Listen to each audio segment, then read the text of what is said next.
Ayatollah Ali খামেনেইর জানাজার মধ্যেই Iran America আবারও নতুন করে যুদ্ধ শুরু হয়ে গেল। আমেরিকার পক্ষে ডোনাল্ড ট্রাম্প আজ তুর্কির আঙ্কারাতে সাংবাদিকদের জানিয়েছে ইরানের সঙ্গে আমেরিকার যে মৌ স্বাক্ষরিত হয়েছিল সেই মৌ আজ থেকে ক্যান্সেল। ইরানের উপরে আবারও বিদেশে তেল রপ্তানির এবং বাণিজ্যের উপরে যে স্যাংশন তুলে নিয়েছিল আমেরিকা, সেই স্যাংশন আবারও চাপানো হলো নতুন করে। গত রাত থেকে এখন পর্যন্ত ইতিমধ্যেই দুই দেশ প্রায় 200-র কাছাকাছি আক্রমণ করছে একে অপরকে। তাই ইরান যুদ্ধ শুরু হবার আগে আমেরিকা এবং ইরানের যে দ্বিপাক্ষিক অবস্থা ছিল সেই অবস্থায় আবারও ফিরে গেল ইরান এবং আমেরিকা। নতুন করে এক ভয়ঙ্কর যুদ্ধের সূচনা হয়ে গেল ইরান আমেরিকার মধ্যে এবং বিশ্বব্যাপী আবারও তীব্র রাজনৈতিক অস্থিরতার সূচনা হলো। বিশ্ববাজারে অপরিশোধিত তেলের দাম আবারও ঊর্ধ্বমুখী। ইতিমধ্যেই ডোনাল্ড ট্রাম্প ন্যাটো বৈঠক থেকে স্পেনের বিরুদ্ধে কামান দেখেছেন, কারণ স্পেনের প্রধানমন্ত্রী মিস্টার সানচেজ ইরানের প্রতি সহানুভূতিশীল। এই অভিযোগ এনে স্পেনের সঙ্গে সমস্ত বাণিজ্য ক্যান্সেল করলো আমেরিকা যুক্তরাষ্ট্র। আজ 8ই জুলাই যখন আয়াতুল্লাহ আলী খামেনেইর মরদেহ সেই ঐতিহাসিক কারবালা শহরে অবস্থান করছে, তখন ইরান মার্কিন হামলার বদলা হিসেবে বাহরাইন এবং কুয়েতের একাধিক মার্কিন সামরিক ঘাঁটিকে লক্ষ্য করে আক্রমণ চালিয়ে যাচ্ছে ভোর থেকে। ইতিমধ্যে প্রায় 100টির মতো কেন্দ্রে ইরান সাফল্যের সঙ্গে আঘাত এনেছে বলে খবরে প্রকাশ।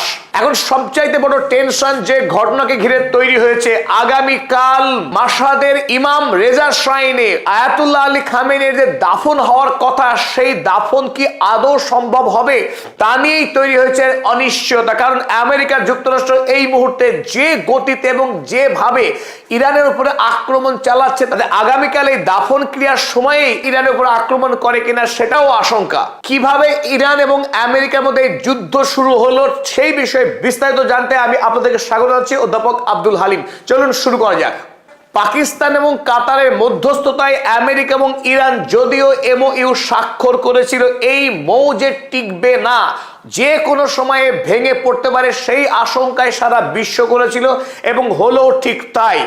মৌয়ে যখন বলা ছিল হরমুজ প্রণালী দেখভালের দায়িত্ব রইল ইরানের হাতে, আর ইরানকে এড়িয়ে দুটি জাহাজ, একটি কাতারের এবং অপরটি সৌদি আরবের, এই দুই জাহাজ যখন ইরানকে এড়িয়ে ওমানের জলপথ ধরে হরমুজ প্রণালী পার হবার চেষ্টা করছিল, সেই সময় ইরানের পক্ষে আক্রমণ করা হয় এই দুটি জাহাজকে। পরের দিন অর্থাৎ মঙ্গলবার সাউথ কোরিয়ার মালিকানাধীন অপর জাহাজ যখন একইভাবে এই ওমানের জলপথ ধরে হরমুজ প্রণালী পার হবার চেষ্টা করে, তার উপরেও ইরানের পক্ষ থেকে আক্রমণ চালানো হয়।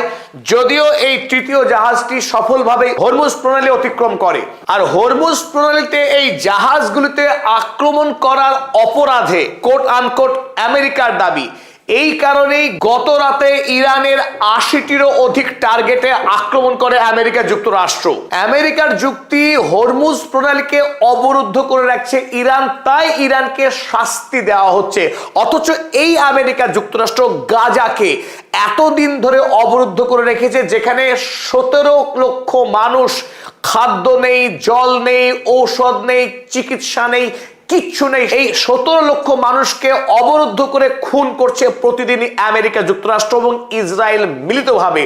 ইউরোপের মানব কর্মীরা যখন সমুদ্র পথে এই গাজাতে প্রবেশ করবার চেষ্টা করেছে, তাদেরকে বন্দি করে নির্বিচারে অত্যাচার করেছে ইসরায়েলি আইডিএফ এবং আমেরিকা মিলিতভাবে। একইভাবে লাতিন আমেরিকার কিউবা রাষ্ট্রকে তিলে তিলে খুন করছে আমেরিকা যুক্তরাষ্ট্র, গোটা সমুদ্র পথে তাকে অবরুদ্ধ করে রেখেছে। অথচ ইরানের সঙ্গে চুক্তি করবার পরেও এই হরমুজ প্রণালীর নিয়ন্ত্রণ যখন ইরান দাবি করেছে, সেই ইরানের উপরে আক্রমণ করা হচ্ছে এই যুক্তি দিয়ে যে ইরান হরমুজকে বন্দি করে রাখছে, জাহাজ চলাচলের জন্য উন্মুক্ত করছে না। কত বড় দ্বিচারিতা এই আমেরিকা যুক্তরাষ্ট্রের!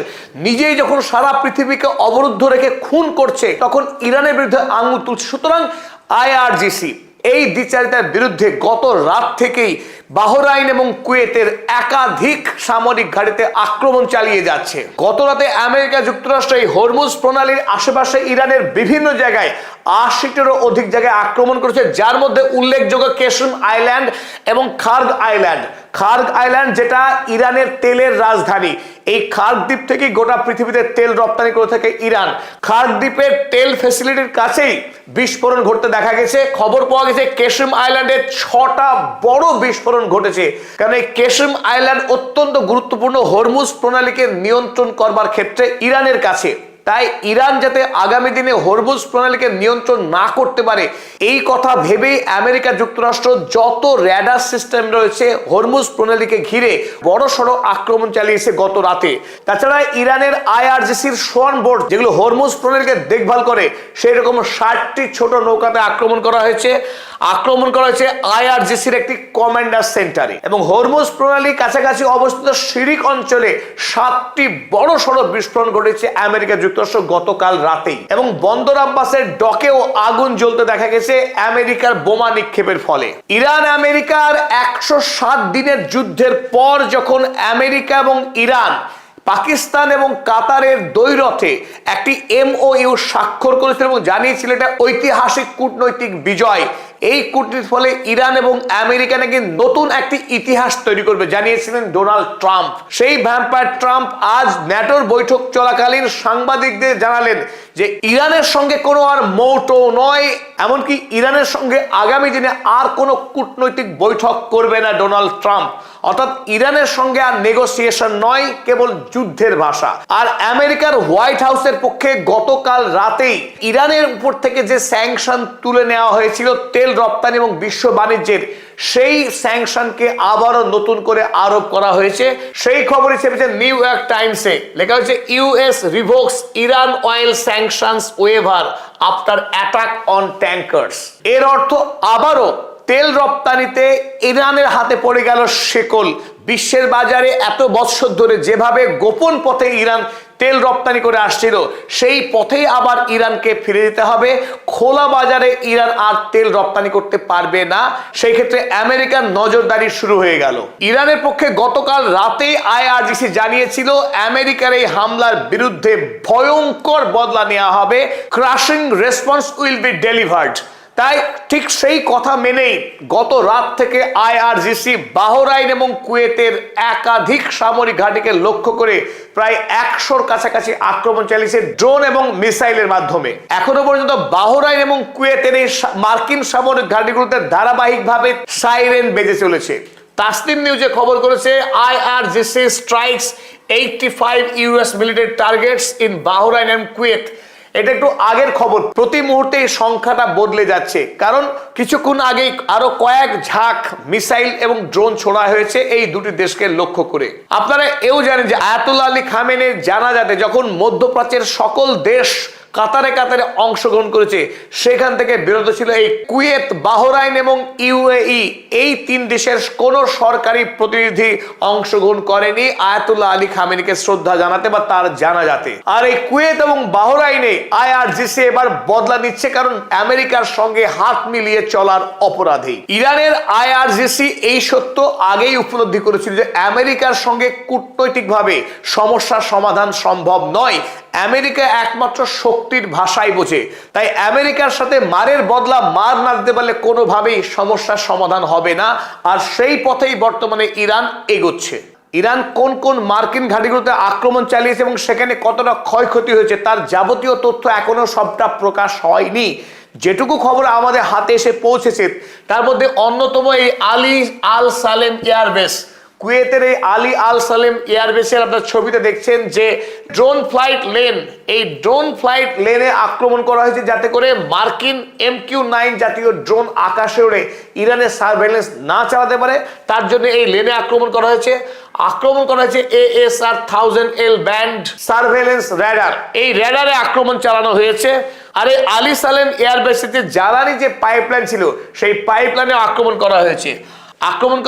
বাহরাইনের মার্কিন যে ফিট রয়েছে, অর্থাৎ মার্কিন নৌঘাঁটি রয়েছে, সেই নৌঘাঁটির বেশ কিছু বিল্ডিং এ আক্রমণ করা হয়েছে।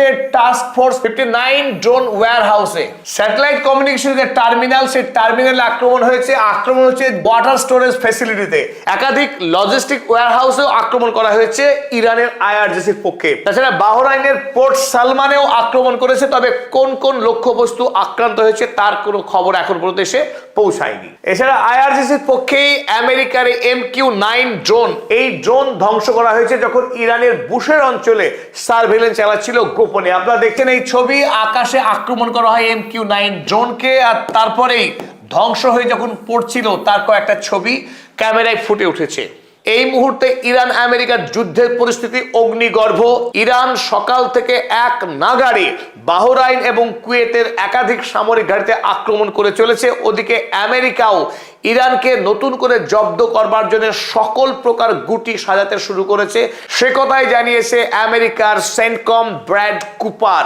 তাই নতুন করে আরো একটি মহাযুদ্ধের সূচনা হয়ে গেল ইরান এবং আমেরিকার। এই যুদ্ধের শেষ কোথায়, এ কথা এখন কোনোভাবেই আন্দাজ করা সম্ভব নয়। আরো ভয়াবহ মোড় নিতে পারে যুদ্ধ আজ রাতে। নতুন আপডেট নিয়ে আবারও আপনাদের সামনে ফিরে আসছি, ততক্ষণ জন্য আমরা বিদায় নিচ্ছি। আর যারা এখনো পর্যন্ত পদের চ্যানেল সাবস্ক্রাইব করেননি, আমাদের চ্যানেল সাবস্ক্রাইব করুন এবং ভিডিও ভালো লাগলে শেয়ার করুন আত্মীয় বন্ধুদের সঙ্গে।